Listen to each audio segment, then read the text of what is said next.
تو وہ ان سے ملاقات کر لیتے ہیں اور مودی جی کا پیغام پہنچا دیتے ہیں طالبان کو کہ طالبان ہم آپ کے ساتھ صلح کرنا چاہتے ہیں، ماضی کی غلطیوں کو چھوڑ کر جو ہمارے اختلافات تھے ان کو بھلا کر ہم آپ کے ہر بات ماننے کو تیار ہیں، لہٰذا آپ ہمارے ساتھ صلح کر لیں، ہمارے ساتھ مذاکرات یا سفارتی تعلقات شروع کر لیں۔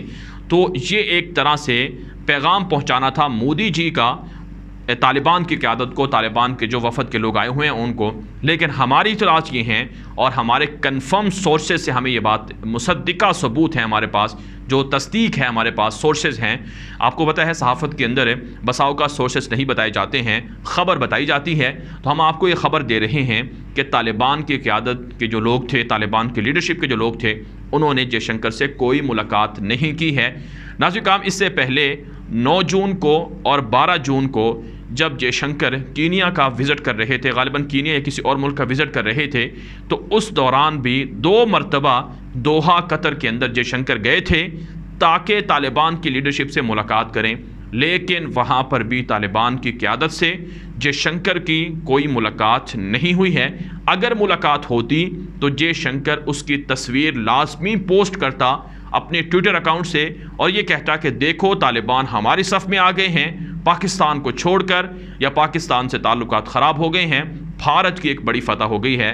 لیکن بھارت کے ساتھ طالبان کی کوئی بھی آفیشیل ملاقات ابھی تک نہیں ہوئی ہے، یہ کنفرم بات ہے۔ تو ناظرین کرام، یہ جو پروپیگنڈا ہے پاکستان کے خلاف کہ پاکستان کی خارجہ پالیسی کمزور ہے، طالبان پاکستان سے ناراض ہو گئے ہیں، طالبان پاکستان سے تعلقات ایک طرح سے نہیں رکھنا چاہتے ہیں، بھارت کی طرف جا رہے ہیں، یہ غلط ہے، یہ پروپیگنڈا ہے، یہ جھوٹی خبریں ہیں۔ ناظرین کرام، بھارت افغان طالبان کا پکا دشمن رہا ہے، ازلی دشمن رہا ہے۔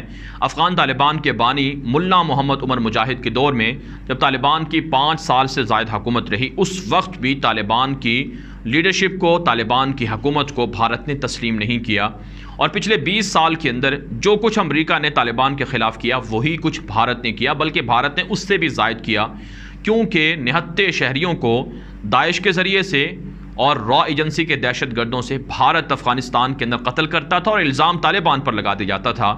اور اسی طرح سے افغانستان کے اندر بھارت نے 10 سے 20 ارب ڈالر کی انویسٹمنٹ کر کے پاکستان پر حملے کروائے ہیں اور پاکستان کے اندر دہشت گردوں کو فنڈنگ کی ہے، یہاں تک کہ پاکستان سے بھاگے ہوئے دہشت گردوں کو بھارت نے افغانستان کے اندر پناہ دی ہے۔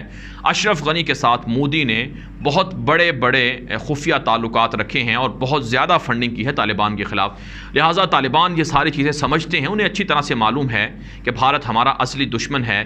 پھر نظریاتی اختلاف ہے ناظرین کرام، وہ نظریاتی اختلاف ہے جو طالبان کو پاکستان کی طرف لے کے جاتا ہے اور بھارت سے جدا کرتا ہے۔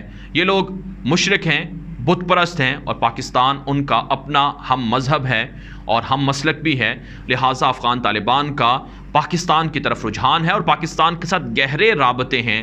یہی تو وجہ ہے ناظرین کرام کہ امریکہ پاکستان کو بلیم کرتا ہے، بھارت پاکستان کو بلیم کرتا ہے کہ طالبان کے ساتھ مل کر پاکستان نے امریکہ کو شکست دے دی ہے۔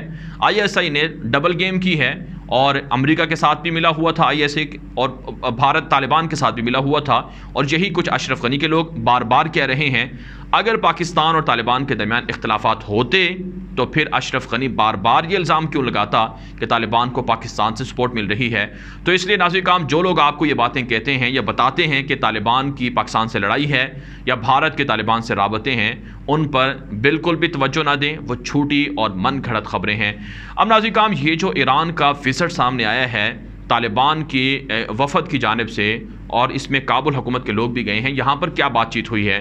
ناظرین کرام، آپ جانتے ہیں افغان طالبان کی بڑھتی ہوئی فتوحات یا افغان طالبان کے بڑھتے ہوئے حملوں سے کابل حکومت ہل کر رہ گئی ہے اور بہت پریشان ہے۔ اشرف غنی کے لوگ اتنے خطرات میں مبتلا ہیں کہ کسی بھی وقت طالبان دھاوا بول کر قبضہ کر لیتے ہیں اور ان کی فوجوں کو بھگا دیتے ہیں اور ان کی حکومت ختم کر دیتے ہیں۔ کابل کے اندر بھی یہ پریشانی اور خوف لاحق ہے، باوجود اس کے کہ امریکہ اور نیٹو کی فوجی اور جدید ترین ایڈوانس ٹیکنالوجی کابل کے اندر لگی ہوئی ہے ان کی حفاظت کے لیے۔ تو ناظرین کرام، یہ جو وزٹ سامنے آیا ہے، اس وزٹ کے اندر جو کابل حکومت کی طرف سے آئے ہوئے لوگ تھے وہ طالبان کے ساتھ ڈیل کرنا چاہتے ہیں، صلح کرنا چاہتے ہیں کہ ہم تمہارے ساتھ لو اور دو کی پالیسی اختیار کرنا چاہتے ہیں کہ کچھ علاقے تم لے لو، کچھ علاقے ہم لے لیتے ہیں، مشترکہ حکومت بنا بناتے ہیں, مخلوط حکومت بناتے ہیں. لیکن ناظرین کرام جو بنیادی اختلاف ہے افغان طالبان اور کابل حکومت کے درمیان وہ ہے اسلامی سسٹم کا, اسلامی گورنمنٹ کا. کیونکہ کابل حکومت چاہتی ہے کہ جمہوریت ہو, آئین کو نہ بدلا جائے, جھنڈے کو نہ بدلا جائے, پارلیمنٹ کا سسٹم ہو, الیکشن ہو, اس میں دھاندلی بھی ہو سکتی ہے, سب کچھ ہو سکتے ہیں, اور اس سسٹم کے تحت طالبان ہمارے ساتھ آ کے صلح کر لیں, ہم اپنی حکومت ختم کر دیتے ہیں, دوبارہ الیکشن کرواتے ہیں, الیکشن میں جو بھی جیت گیا وہ افغانستان کا حکمران بن جائے گا. یہ کابل حکومت کی طرف سے پیشکش ہے. لیکن افغان طالبان یہ بات نہیں مانتے ہیں. وہ کہتے ہیں کہ اسلامک سسٹم ہوگا, ہماری حکومت تم نے 20 سال پہلے چھینی تھی امریکہ کے ساتھ مل کر, پہلے ہماری حکومت بحال کرو اور پھر اس کے بعد ہم دیگر معاملات کو ڈسکس کرتے ہیں, اس پر بات چیت ہوتی ہے.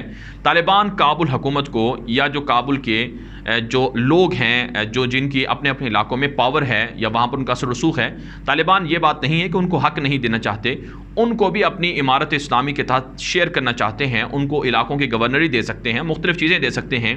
لیکن افغان طالبان کہتے ہیں کہ نظام ہمارا چلے گا, یعنی سسٹم ہمارا ہوگا, گورنمنٹ ہماری ہوگی, قانون ہمارا ہوگا, اور وہ ہمارا قانون اپنا نہیں ہے بلکہ قرآن اور سنت کے مطابق ہوگا. عدالتیں قرآن و سنت کے مطابق چلیں گی, فوج کا نظام قرآن و سنت کے مطابق ہوگا, پولیس کا نظام قرآن و سنت کے مطابق ہوگا. تو یہ طالبان کی بنیادی چیزیں ہیں, بنیادی شرائط ہیں.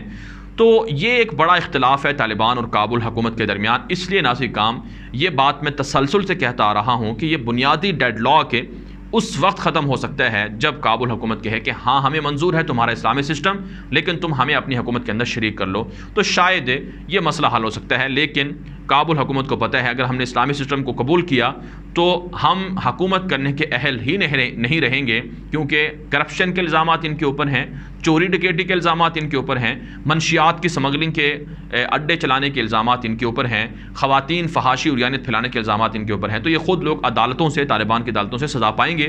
تو اس لیے ناظرین کرام یہ مذاکراتی راؤنڈ اس سے پہلے پچھلے ہم 3 سال سے کور کرتے آ رہے ہیں, دیکھتے آ رہے ہیں, آئندہ بھی ہوں گے. لیکن اس میں کوئی بڑا بریک تھرو یا کوئی بڑی جو پیشکش ہے یا کوئی بڑی صلح ہے وہ ہونے کا امکان ہمیں نظر نہیں آتا. تاہم ایران کوشش کر رہا ہے کہ طالبان کو سمجھائے, طالبان کے ساتھ اچھے تعلقات رکھے. طالبان ایران کے ساتھ ملحقہ بارڈر پر قبضہ کر رہے ہیں, ہرات کا صوبہ فتح کر رہے ہیں, بادغیس فتح کر چکے ہیں. لہٰذا طالبان افغان طالبان کے ساتھ تعلقات بگاڑنا نہیں چاہتا ہے. یہاں پر ناظرین کرام ایک اور بات سمجھنے کی ہے کہ چائنا اس پورے خطے کے اندر سرمایہ کاری کر رہا ہے.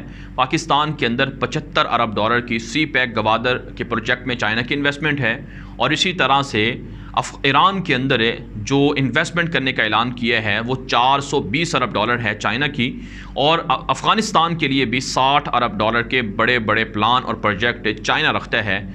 تو اتنی بڑی انویسٹمنٹ ان کو اگر ملایا جائے تو یہ تقریباً $600 ارب کے قریب یہ انویسٹمنٹ بنتی ہے.